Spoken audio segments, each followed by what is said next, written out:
Of course, when Trump hasn't been asleep, he's been violating his gag order by posting messages attacking witnesses and prosecutors and jurors. So before testimony resumed today, Judge Merchan finally issued his ruling on those violations, fining Trump $9,000. Now, I know, $9,000 may not seem like a lot to a successful businessman, but what about to Trump? Oh my, and we'll have all the developments from Donald Trump's hush money trial, criminal trial just ahead. MSNBC legal analyst Lisa Rubin was inside the courtroom, and she will join us in just a moment. Also, we're going to go through Trump's interview with Time magazine. The former president was asked about January 6th, abortion policy, and the upcoming election. And it's worth a listen or a read. Plus, we'll bring you the latest out of the Middle East, including Israeli Prime Minister Benjamin Netanyahu's defiant comments on a possible invasion in southern Gaza. Good morning and welcome to Morning Joe. It is Wednesday, May 1st, everybody. Oh, it's May? I love May. May. Yeah. Birthday Eve. Yeah, birthday Eve. That's right. Really. Back to back. We have this birthday thing. Yeah. Anyhow, along with Willie and me, we have the host of Way Too Early, Jonathan Lemire. I saw you. You have to share. We have to share cake, everything. It's annoying. Birthdays too close together. Years, yeah, no one ever gives us a, well, whatever. Lemire, you were on, what's that thing? Seth Meyers. I love him. Wow. NBC colleague. Seth, we love you, Seth. Yeah. I love Seth Meyers. No, Yeah, he's brilliant. I thought you did a good job. Thank you. Were you Very nervous? Nice. No, yeah, I've been on it before, and he's so kind. He and his staff are wonderful. He's so nice. He's so nice. We talked about the Trump trial. We talked about the campus unrest, which I know we will hear again. And behind the scenes, we expressed worry about the Boston Red Sox. And did you sleep last night? I always get a little bit of All sleep. right, I don't think so. Only a little. Also with us, U.S. Special Correspondent for BBC News, Katty Kay. Always good to have Katty with us. And we're going to begin this morning with New York City police clearing Columbia University, that building that was seized by protesters. Dozens of officers arrived on campus late last night wearing riot gear. They used a ramp to get inside Hamilton Hall, which was occupied by protesters overnight on Monday. Video shows special police units entering the building through a second-story window. Officers say about 40 people were arrested there, walked out calmly. The university released these images of the damage and vandalism inside Hamilton Hall. You can see overturned chairs and furniture, broken windows, smashed panes of glass. In a statement, the university explains it made the decision to call the police after consulting with security experts and the Board of Trustees. It reads in part, quote, the decision to reach out to the NYPD was in response to the actions of the protesters, not the cause they are championing. We have made it clear that the life of campus cannot be endlessly interrupted by protesters who violate the rules and the law. The university says it believes the group that broke into the building was led by individuals who are not affiliated with Columbia. We're going to talk about that more. In total, police last night arrested nearly 100 people. They also cleared the encampment that had been up for about 2 weeks, and now the university is asking the NYPD to stay on campus until May 17th, which is just 2 days after Columbia's commencement, trying to make sure, Willie, that everything is safe through graduation day. I just want to point out there, you didn't see people getting dragged out screaming. I think they were all over this, and they outmanned it and outnumbered it and made sure it was a pretty calm event. Yeah, and Columbia University said, we told you this was going to happen. Yeah. Gave you fair warning. Now the NYPD They went in through the second floor and said, hello, yeah, you're going to be leaving now. Yeah, and they didn't have to use tear gas. Right. There were no injuries in this. They cleared it relatively easily for the NYPD. Let's bring in NBC News investigations correspondent Tom Winter. So, Tom, before we talk about the operation, let's talk about how it got to that point.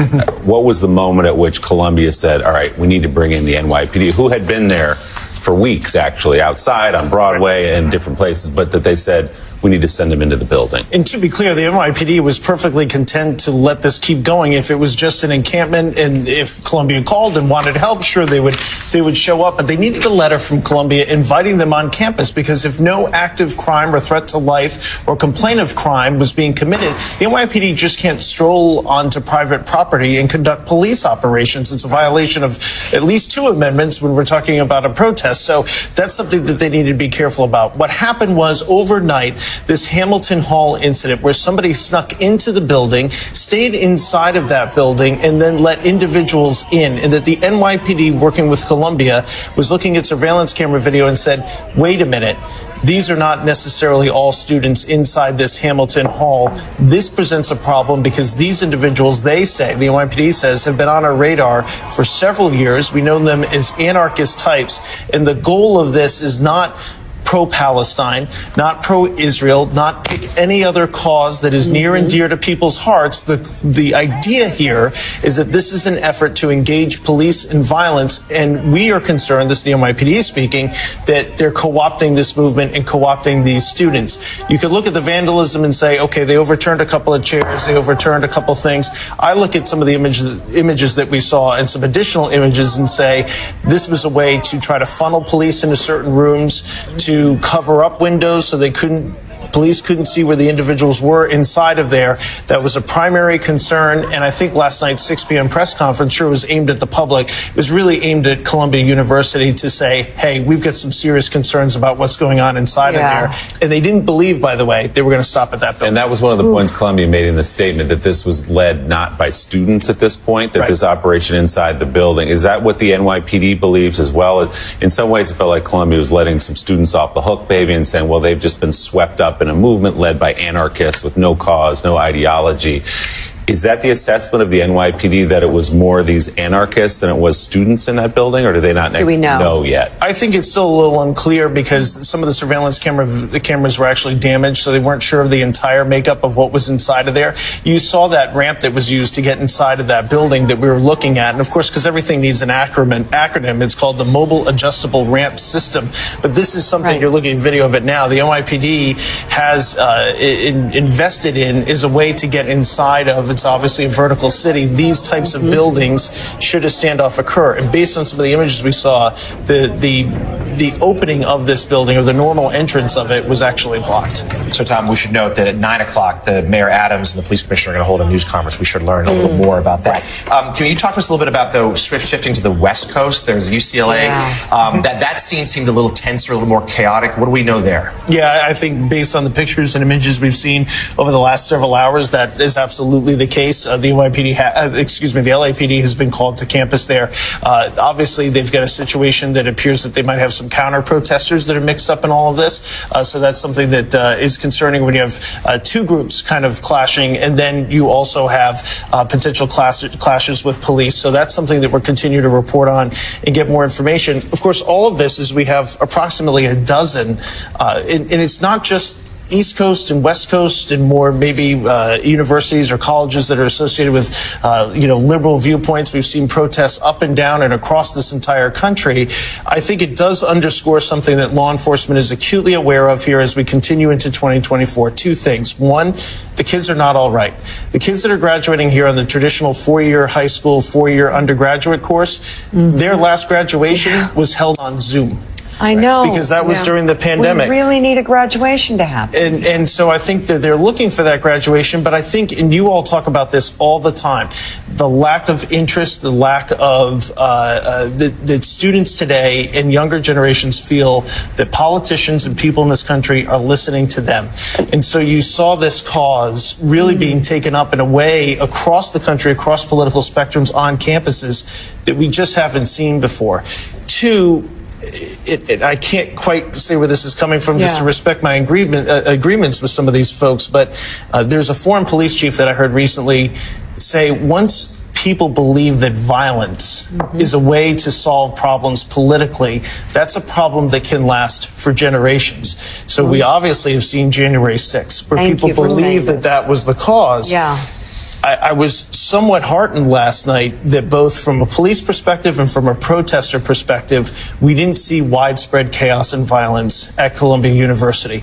certainly the way the NYPD appears to have handled it had helped, but also give credit to the kids that said, hey, look, enough is enough. They're here to Let's make go. arrests. Yeah. And, you know, and those we'll scenes, protest that way. those scenes we were watching from UCLA last night are clearly looking a lot more chaotic and violent than the scenes we were seeing from Columbia, where it does seem that, and I spoke to somebody late last night from the administration at Columbia, and they said, look, we really did feel that we had no choice. And the question is, now what happens? Now what happens? They hope that they can get through the next 2 weeks of school, that they get through graduation, that the students go home, and that they can restore some semblance, you know, of calm on campuses. But everybody's recognizing you've got the conventions coming up this summer, you've got the election coming up in November. The political atmosphere, as you point out, Tom, is very febrile in this country. It's volatile, Yeah, for sure. and I think there is a political fallout here. You know, certainly those in the White House and the Biden campaign are watching anxiously here. I mean, Donald Trump is stoking this as well. He's blaming this on Biden. He's saying it's his unrest. And of course, we could set that argument aside as nonsense. But these are scenes of unrest. We already know the Biden campaign has had trouble with young voters who are upset about the situation in Gaza. We're seeing that here. Also, there's fears that these scenes of tumult, you know, are turning off like sort of independent swing voters who just like don't want to see chaos, who are upset by this. Now, granted, it's May. We're a long way from the election. If the war has wound down between now and November, this will fade. But it is a concern. And to Katty's point, graduations come in 2 weeks. President Biden is scheduled to give a couple commencement addresses. There are worries about what could happen at those events. Jonathan, it's not so much that, say for instance, there was a ceasefire tomorrow and the ongoing military operations by Israel or any sort of retaliation by Hamas ended tomorrow. I think the concern in the law enforcement community, and from what I've seen, is that it's another ideology that'll be picked up. Certainly among these anarchist groups, they don't really care what the ideology is, but also among students because of that dissatisfaction, the fact that they believe they have two political candidates that are generations older than them, that are not speaking to them, that the next thing in the jukebox of things, of grievances that they have concerns about, perhaps quite legitimate concerns about, is going to be picked up. And I think that's something we need to pay attention to. We should say again that, for example, Students for Justice in Palestine, that group was outspoken well before the war. So this isn't necessarily 100%. about how the war is being prosecuted. It's about the way they feel, sometimes in awful ways, about Israel. So, Tom, what happens next year? We've got an agreement at Brown where the students in the school came to an agreement. They broke up the encampment. They're going to discuss in the fall with the Board of Trustees about divestment from Israel. Yale's encampment has now been broken up. It does seem like, in some places, at least, this has run its course. Still going on in a lot of places, as you pointed out, up and down the coast and across, you know, southern state schools, University of North Carolina, Virginia Tech, they're seeing these scenes. Do law enforcement, do the universities feel like this has some legs as it's going to continue through these graduations? I mean, I think it's certainly just the nature of colleges and universities. At some point, kids are going to go home. They're going to go to summer jobs. They're going to go to summer internships, whether this has lasting legs. And I think that's what Columbia foresaw in their letter and what they communicated to the city and the New York City Police Department, which is, we would like you here through graduation. They're clearly concerned about, are they going to deal with the same problem again in a week? Right. And one of the concerns about some of the anarchist groups, and they're not just in New York City and they travel around, is that they'll co-opt any sort of movement, and it's like, okay, Columbia shut down, we'll move to pick a university, and or they'll come back to Columbia, just give it a week, they won't be as strict on security. And so I think that's something that they want to kind of keep a handle on. So at some point, though, I think this runs its course for this semester, but whatever the next thing is going to be the next thing, and I think that's coming as late as this fall. We'll be following that. Yeah. NBC News investigation correspondent Tom Winter, thank you very much for jumping in this morning.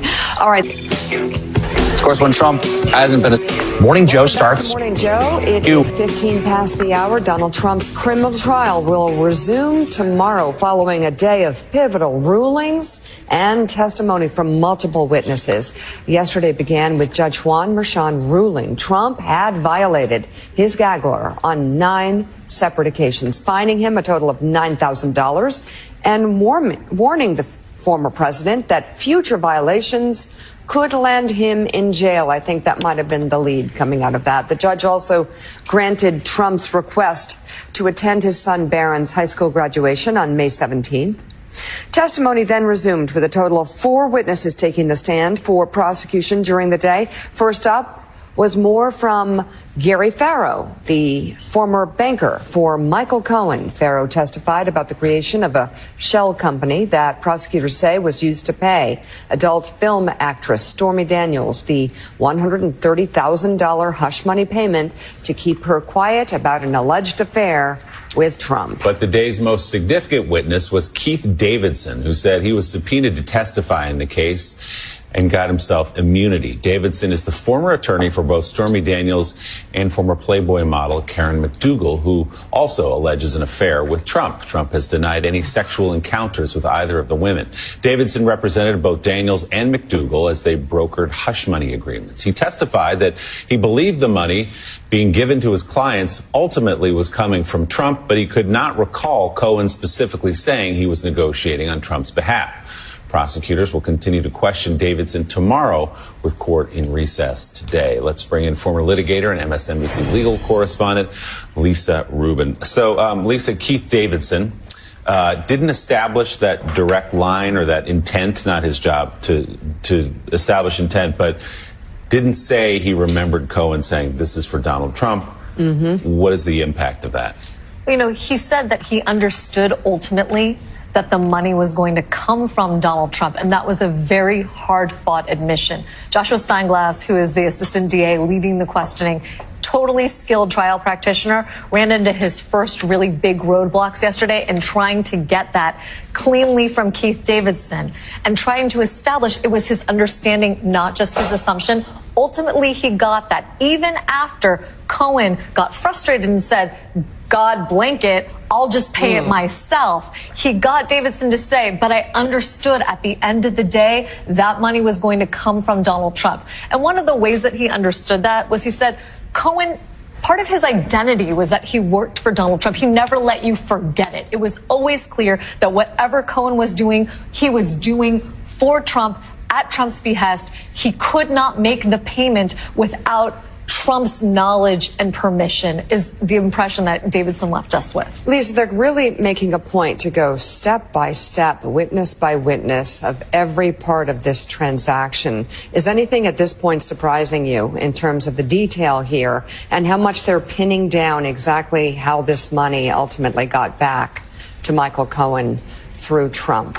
I think what's surprising me is how painstaking it is, and how much scaffolding they're building around the narrative that we generally understand from Michael Cohen's sort of permeation of our culture, right? Michael Cohen's narrative is one that we're all at this table and many of our viewers are very familiar with. What we didn't know is how many other people touched this transaction, were a part of the conversations around it. For example, the text yesterday between Keith Davidson and Dylan Howard of American Media were incredibly revelatory about how much back and forth went into arranging both of these deals. Yeah, and Katty, you know, just in our coverage of Trump over the years, Lemire, definitely you would see this. He doesn't email. He covers his tracks. There's no kind of nothing touches him. Although this felt a little different because there were a lot of texts and emails around him.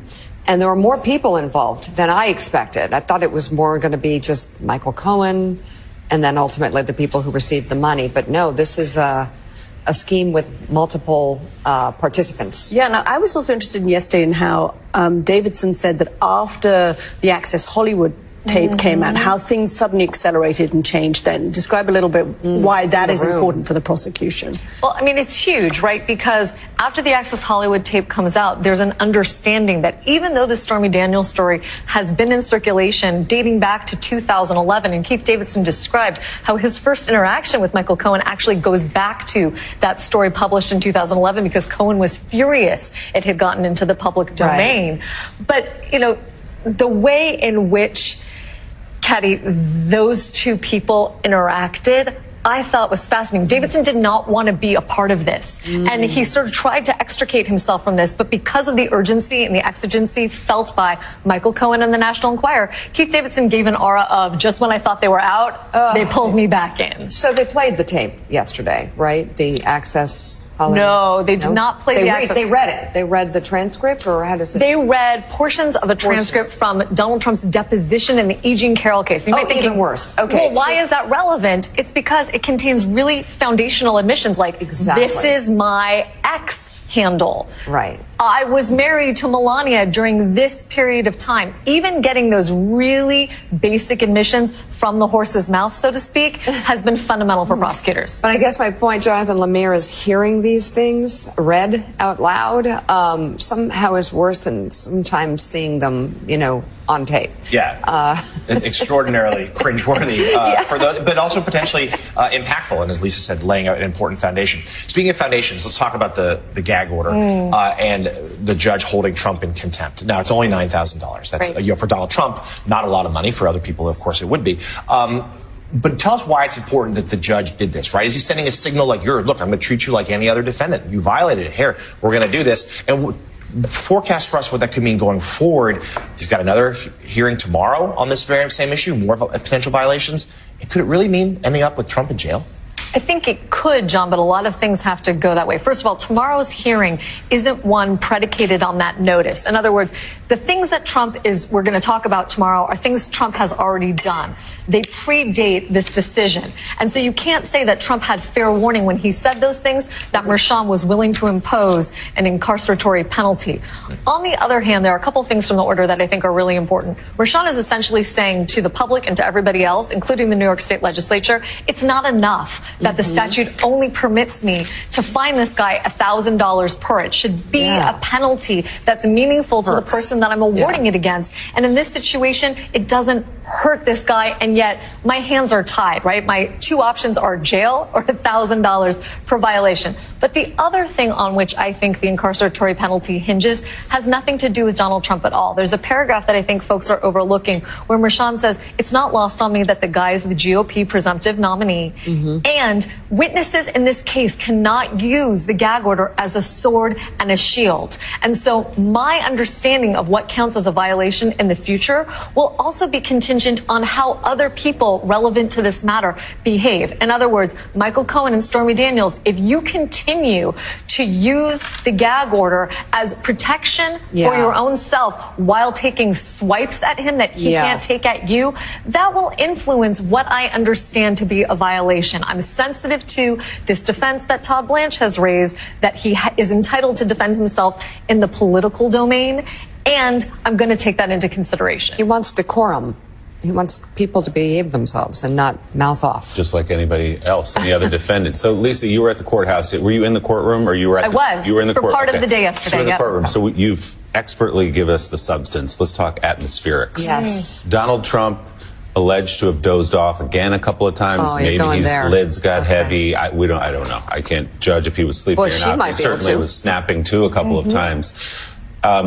It's cold in there. He's complained about that a lot, which theoretically keeps you awake. But anyway, tell us about Donald Trump sitting at the table yesterday. Donald Trump's demeanor changes based on what's going on in the courtroom. I will tell you from where I sat in the overflow room yesterday in the first row, having a big view of a huge screen. Wow. Donald Trump appeared to be asleep or resting more often than not, particularly during the first part of the day, where we heard from witnesses who were there as mostly records custodians. On the other hand, where the subject matter is very clearly Donald Trump and what Donald Trump might have been thinking, like we've seen, for example, with Keith Davidson's testimony or the more explosive moments of David Pecker, Donald Trump is sitting there and appraising and watching. Well, of course, he's interested. So, I would say he is selectively choosing when to engage, but during the morning in particular, this was not a person who was very interested or maybe enraptured by what was going on. Did having Eric there make a difference for him, do you think? No, and I think having Eric there actually was very sad to watch, because this might have been some of the first times that Eric has seen some of these documents, and I and other reporters in the courtroom noticed at times there are monitors that show the documents. Eric Trump was looking up at the documentation through which this deal was done, including emails between Cohen and Davidson, and sort of looking at them interestedly, in particular, the contract between Peggy Peterson and David Dennison, who are the pseudonyms for Donald Trump and Stormy Daniels. Watching Eric Trump watch those documents as just a human being, that struck me. That's hard. It was. All right. These people are people too. Yeah. MSNBC legal correspondent Lisa Rubin, thank you so much for your ongoing coverage.